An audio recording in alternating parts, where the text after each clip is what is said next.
ধর্ষকের কোনো ধর্ম নাই, সে হিন্দু মুসলিম নাকি বৌদ্ধ খ্রিস্টান না আলেম জালেম, এগুলো ধর্ম দেখার সময় নাই। আল্লাহ পাক বলেছেন তার রাসূলের মাধ্যমে ধর্ষণ হলেই প্রকাশ্যে মৃত্যুদণ্ড দিয়ে দিবে, যেই হোক সে যেই হোক না, ওর কোনো ধর্ম নাই। সে একজন আলেম দাড়িওয়ালা মানুষও যদি হয় তাকেও এই কাজ করতে হবে। তো চোরের কোনো ধর্ম আছে? ডাকাতের কোনো ধর্ম আছে? তো মিডিয়া আবার টেকনিক্যালি দেখবেন ওইটাকে হাইলাইট করবে বেশি, বিকজ এখানে একটা সুযোগ আছে ইসলামকে ডমিনেট করার জন্য। তবে এখানে একটা বিষয় ক্লিয়ার করতে হবে যে পাপী যেই করুক তাকেই শাস্তির আওতায় আনতে হবে। আল্লাহ পাক তৌফিক এনায়েত করুন বোঝার। এখন এমন একটা সময় চলছে বাচ্চারাও এগুলো থেকে নিরাপদ না। 5 বছরের মেয়ে, 7 বছরের মেয়ে, কয়দিন আগে দেখলাম যে 2 বছরের মেয়ে, নাউজুবিল্লাহ, তার সাথেও নাকি এরকম ঘটনা ঘটেছে, এবং উত্তরবঙ্গেরই ঘটনা এগুলা। আর এগুলো শহরের চেয়ে এখন গ্রামে বেশি হচ্ছে। কারণ কি জানেন, গ্রামে তো আগে মানুষ এই উন্মুক্ত পোশাক আশাক দেখতো না খুব বেশি। এখন যখন পর্ন চলে আসছে হাতে, বাসায় সব এগুলো দেখছে, তখন গ্রামে দেখবেন ধর্ষণ বাড়ছে না? এটা নিয়ে আমি আলাদা লেকচার দিয়েছি যে কতগুলো ধর্ষণ হয়েছে এই পর্যন্ত। এই বছরই লাস্ট এই বছরই দেখবেন রিপোর্টেড 1337টা রেপের ঘটনা ঘটেছে এই বাংলাদেশেই। এটি অ্যালার্মিং বিষয়। আর আমেরিকাতে প্রতি 6 জনে একজন রেপ হয়, আর রেপের রাজধানী হচ্ছে সাউথ আফ্রিকা, ওখানে প্রতি 3 জনে একজন রেপ হয়। তো এগুলো কিভাবে হচ্ছে? Only because of pornography. এটা যদি এখনো বন্ধ করতে না পারা যায়, আগামী ভবিষ্যৎ খুব খারাপ হবে। যেখানে সেখানে মানুষ জেনা করবে, যাকে তাকে রেপ করবে, দেখে নিয়েন। বিকজ এটা ভিতর থেকে মানুষকে পশু বানিয়ে দিচ্ছে। আমরা জানি এর পিছনে একটা বড় ইন্ডাস্ট্রি কাজ করে, যারা সারা বিশ্বে প্রায় $98 বিলিয়ন ব্যবসা করে পর্ন দিয়ে। শুধু আমেরিকায় ব্যবসা করে $12 বিলিয়ন সারা বিশ্বে। $12 বিলিয়ন বোঝেন? $1 বিলিয়ন কত কোটি বোঝেন? $100 কোটি। তো বিশাল একটা ইন্ডাস্ট্রি আছে, এর পিছনে টাকা কাজ করে, টাকা, অনলি টাকা। আর এখানে যা দেখানো হয় সবই ফেক, এগুলো কোনোটাই সত্য না। এটা শুধু একটা অভিনয়, আর কিচ্ছু না। তো এটা দিয়ে পুরো স্পেশালি মুসলিম যুবকদের ভিতরে এমন একটা পশুত্ব ঢুকে দেওয়া হয়েছে যে জেনা, ধর্ষণ, বেহায়াপনা এগুলো বাড়তেই আছে দিন দিন। এটা না কমানো গেলে এবং আইনের সুশাসন নিশ্চিত করা না গেলে ধর্ষণ কমবে না, জেনা কমবে না, ইফটিজিংও কমবে না, মেয়েদের অধিকার আর আদায় করা সম্ভব হবে না। এটা আমার মত। বাকিটা আপনারা ভেবে দেখেন। আপনারা অনেক বিজ্ঞ মানুষ আছেন, ভেবে দেখেন কি করলে এগুলো কমবে। যদি না ভাবি, আল্লাহ পাক কি করবেন জানেন? একটা হাদিস বলি খালি। জাইনাব বিনতে জাহাশ রাদিয়াল্লাহু আনহা তিনি বলছেন, ইয়া রাসূলুল্লাহ সাল্লাল্লাহু আলাইহি ওয়াসাল্লাম, আনুহলিকু ওয়া ফিনা সালিহুন, আমাদের মধ্যে সৎ লোক থাকা অবস্থাতেও কি আমরা ধ্বংস হয়ে যাব? আমাদের মধ্যে সৎ যে অনেক ব্যক্তি আছে তারা থাকলেও কি আমরা ধ্বংস হয়ে যাব? নবীজি বলছেন, নাম, হ্যাঁ তোমরা ধ্বংস হবে। ইযা কাসরাতিল খাবাস, যখন নোংরামি, অশ্লীলতা, বেহায়াপনা বাড়তে থাকবে, আলেম জালেম সব ধ্বংস হয়ে যাবে। তো আমরা আমাদের স্বার্থেই কথাগুলো বলবো, কারণ আমরা যদি এগুলোকে প্রতিহত করতে না পারি, তাহলে আমাদের বাড়িতেও এই ফিতনা ঢুকে আসবে না? আসবে। দেখে নিয়েন, আল্লাহ পাক বোঝার তৌফিক এনায়েত করুন, আমিন। তো কওমে লূতকে আল্লাহ পাক কি করেছেন? সুন্দর বালকের রূপে এই জিবরাইল আর মিকাইল আলাইহিস সালামকে পাঠিয়েছেন। এখন লূতের লোকরা বলছে যে তোমার ঘরে যে মেহমান 2 জন এসেছে ওদেরকে আমাদেরকে দাও। নাউজুবিল্লাহ, বুঝতে পারেন নাই? তোমার ঘরে যে 2 জন মেহমান এসেছে, ওই 2 জন মেহমানকে নিতে এসেছে। লূত আলাইহিস সালাম বলছেন যে আমার হাউলাই বানাতিন কুনতুম ফাইলিন, তোমাদের যদি বিয়ে করার ইচ্ছা থাকে, আমার মেয়েরা আছে, তাদেরকে বিয়ে করা প্রয়োজনে। একজন নবী তার মেয়েকে বিয়ে দিতে যাচ্ছেন, তাও তোমরা এই পথে যেও না। তখন এই কওমে লূতের লোকরা বলছে, তুমি খুব ভালো করে জানো হে লূত আমরা কি জন্য এসেছি। তখন তিনি বলছেন, আলাইসা মিনকুম রাজুলুন রাশীদ, তোমাদের মধ্যে কি একজনও ভালো মানুষ নাই? এরপরে আল্লাহর আযাব আসলো। লূত আলাইহিস সালাম এবং তার স্ত্রী চলে যাচ্ছেন। তার স্ত্রী কিন্তু আবার ঈমানদার ছিলেন না, সে পিছনে ফিরে বারবার দেখছে। নূহ আলাইহিস সালামের স্ত্রী যেমন ঈমানদার ছিলেন না, লূত আলাইহিস সালামের স্ত্রীও তেমনি ঈমানদার ছিলেন না। নবীর স্ত্রী হওয়া সত্ত্বেও তারা কিন্তু জাহান্নামে যাবে, নাউজুবিল্লাহ। তো এই লূতকে ধ্বংস করলেন আল্লাহ পাক, কওমে লূতকে। এভাবে ফেরেশতার পাখা দিয়ে ওই পুরো জায়গাটাকে উঠিয়ে নিয়ে মাটিতে আবার ধসিয়ে দেওয়া হয়েছে। এই জায়গাটা এখন নিদর্শন হয়ে আছে। জর্ডানের পাশে দেখবেন ওই যে ডেড সি, একটা মৃত সাগর আছে না, ওইটা ছিল সেই জায়গা। এখানে সাদুম গোত্র থাকতো। সাদুম, এই কওমের নাম ছিল সাদুম। এরা সব ছিল। এখন আপনার জন্য আমার নসিহত হচ্ছে, নবী সাল্লাল্লাহু আলাইহি ওয়াসাল্লাম বলেছেন, আমি শেষ জামানায় আমার উম্মতের উপর কিছু বিষয় ভয় করি, যে এগুলো আমার উম্মতের মধ্যে ঢুকে যাবে, আমি আশঙ্কা করি ঢুকে যাবে। কি কি বিষয়? এক নাম্বার, যে আমি আশঙ্কা করি যে আমার উম্মতের মধ্যে মূর্তি পূজা ঢুকে যাবে, মুসলিম কিন্তু স্ট্যাচু ওয়ার্শিপ করবে। দুই, আমি আশঙ্কা করি আমার উম্মতের মধ্যে রিয়া ঢুকে যাবে। রিয়াটা কি? লোক দেখানো আমল। রিয়া কি? লোক দেখানো আমল। আমি আশঙ্কা করি যে আমার উম্মতের মধ্যে ছড়িয়ে পড়বে। ছড়িয়ে পড়ে নাই? এগুলো নবী সাল্লাল্লাহু আলাইহি ওয়াসাল্লামের আশঙ্কা ছিল। দেখেন সবগুলো এখন বাস্তব হয়ে গেছে। আল্লাহ রাব্বুল আলামিন পাপ থেকে আমাদেরকে হেফাজত করুন, আমিন। এভাবেই ইতিহাস রিপিট হয়েছে। আল্লাহ পাক এদেরকেও ধ্বংস করেছেন। এর আগে আল্লাহ পাক নূহ আলাইহিস সালামের কওমকেও ধ্বংস করেছেন। কি কারণে? তারা এই যে ইয়াগুস, ইয়াউক, নাসর এরকম কিছু স্ট্যাচু ওয়ার্শিপ করত।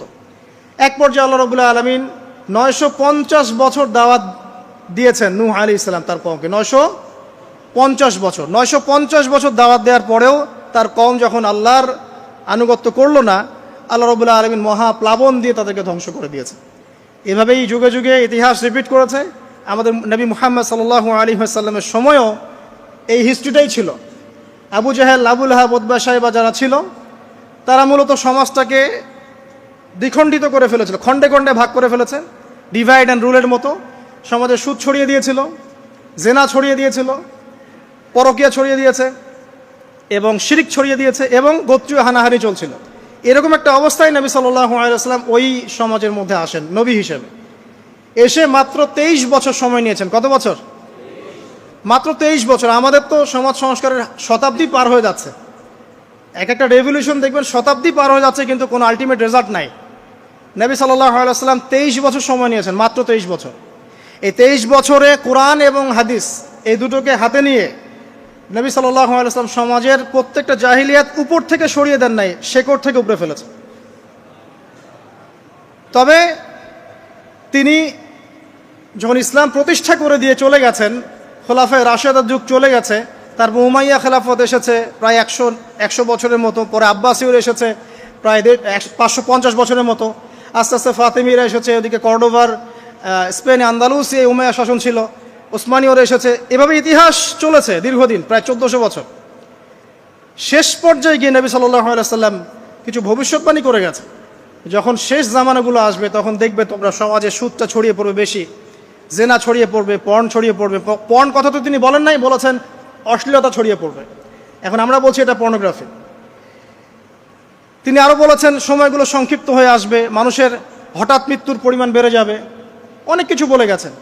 দিন চলে যাবে মনে হবে একটা ঘন্টার মতো চলে গেল, বছর চলে যাবে একটা মাসের মতো, মাস যাবে একটা সপ্তাহের মতো। অনেকগুলো সাইন তিনি বলে গেছেন। মুসলিমদের মধ্যে বিভক্তি বাড়তে থাকবে, হত্যা, হারাজ বাড়বে। হারাজ, হত্যা মানে হারাজ, মানে একজন ব্যক্তিকে হত্যা করা হবে, সে জানবে না আমাকে কেন হত্যা করা হলো, আর একজন ব্যক্তি হত্যা করবে, সেও বুঝবে না কেন তাকে মারলাম। ফাসাদ বাড়তে থাকবে, উঁচু উঁচু অট্টালিকা নির্মাণের প্রতিযোগিতা বাড়তে থাকবে। হচ্ছে না এগুলো?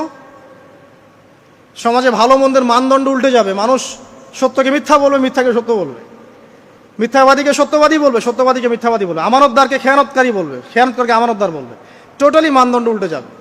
আস্তে আস্তে সিচুয়েশন এমন হতে থাকবে, খারাপ থেকে খারাপ। তবে সোনালী সময় কি আর ফিরবে না? তাহলে সময় কি তাহলে আর ফিরবে না? এভাবেই চলবে সব কিছু? না, এভাবে চলবে না ইনশাআল্লাহ। আল্লাহ রাব্বুল আলামিন তার রাসূলের মাধ্যমে জানিয়েছেন এই সব কিছুই সাময়িক, সব কিছু সাময়িক। ইতিহাস আবার পুনরাবৃত্তি ঘটাবে। ইতিহাস সভ্যতা শুরু হয়েছিল একজন নবী দ্বারা, শেষও হবে আরেকজন নবী দ্বারা ইনশাআল্লাহ তাআলা। এবং তিনি নতুন কোনো শরীয়ত নিয়ে আসবেন না, নতুন কোনো ধর্ম নিয়ে আসবেন না, বরং তিনি এসে বরং ক্রুশ ভেঙে ফেলবেন। শুয়োরের মাংস যেটা, এটাকে একদম টোটালি হারাম করে ফেলবেন। জিজিয়া যে ট্যাক্সটা আছে এটাকে উঠিয়ে দিবেন। এবং তিনি 40 ইয়ার্স, হাদিসে এসেছে 40 বছর তিনি এই পৃথিবীতে থাকবেন। কত বছর? 40 বছর। ওই সময় সম্পর্কে এমন কথা এসেছে যে জাকাত নেয়ার জন্য একটা মানুষ খুঁজে পাওয়া যাবে না। আসতে কতদিন এটা আমরা বলতে পারবো না, এটা আল্লাহ পাক জানেন, আল্লাহ জানেন। এটা কতদিন এটা আমরা বলতে পারবো না, এটা বলার অধিকারও আমাদের নাই, বিকজ এটা গায়েবের বিষয়। কিন্তু আলামতগুলো আস্তে আস্তে আস্তে আস্তে ওইদিকে যাচ্ছে। এখন তিনি আজকেই আসুন আর কালকেই আসুন, ইমাম মাহদী আজই আসুক আর কালই আসুক, আপনার আমার দায়িত্ব চেঞ্জ হবে না। দায়িত্ব কি চেঞ্জ হবে? খুব সংক্ষেপে 2 মিনিট সময় নিচ্ছি। যে আমরা যে কোনো সিচুয়েশনেই আমাদের দায়িত্বটা কি আসলে। এক নাম্বার কথা হচ্ছে ভাই যে বড় পরিসরে চিন্তা বাদ দিয়ে আগে ছোট পরিসরে আসেন, নিজের ব্যক্তি জীবনে আগে ইসলাম প্রতিষ্ঠা করেন, নিজে আগে পড়াশোনা করি, দিনের জ্ঞান অর্জন করেন, পড়াশোনা করেন, যে লাইনেই পড়াশোনা করছেন করেন, কিন্তু ইসলামটাকে, ইসলামের ফরজ ওয়াজিব সুন্নত মোস্তাহাবগুলো শেখেন। ডাক্তার ইঞ্জিনিয়ার হওয়ার কোনো আপত্তি নাই, আপনি বড় পলিটিশিয়ান হন, ইকোনমিস্ট হন, কোনো আপত্তি নাই, বাট ইসলামের বেসিক নলেজটা অর্জন না করে মৃত্যুবরণ করেন না আল্লাহর ওয়াস্তে। 2 নাম্বার, কোরআনকে সময় দেন, কোরআনটাকে স্টাডি করেন, হাদিসটা স্টাডি করেন, আল্লাহ পাক তৌফিক দান করুন, আমিন। এরপরে আমল বাড়িয়ে দেন, আমলটা বাড়ায় দেন। এখন সময় থাক 100 বছর আর 500 বছর বা 2 বছর, আমল বাড়ায় দেন। আপনার আমল আপনার সাথেই, কেউ কারো কবরে যাবে না। অতএব আমল বাড়িয়ে দেওয়ার চেষ্টা করি, আল্লাহ পাক তৌফিক দান করুন। আমল বাড়ানোর সবচেয়ে সেরা পদ্ধতি হচ্ছে রাসূল সাল্লাল্লাহু আলাইহি ওয়াসাল্লামের সুন্নাহ মতো জীবন গড়া, নবীর সুন্নাহ মতো জীবন গড়া। প্রত্যেকটা কাজ রাসূল সাল্লাল্লাহু আলাইহি ওয়াসাল্লামের সুন্নাহ মতো করেন, ইনশাআল্লাহ প্রতিটা কাজই নেকি হবে ইনশাআল্লাহ। আর কি বাড়াবো? আদর্শ পরিবার। এটা বারবার আমি একটা কথা বলি যে আদর্শ পরিবারের কোনো বিকল্প নাই।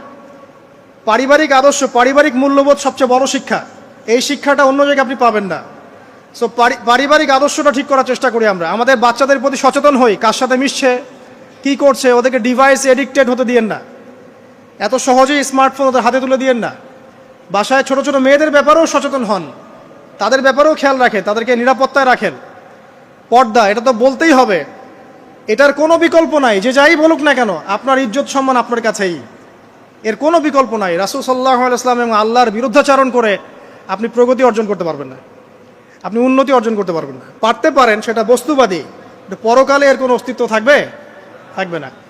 আর কি করতে পারি আমরা হালাল অর্থনীতি সার্চ করতে পারি।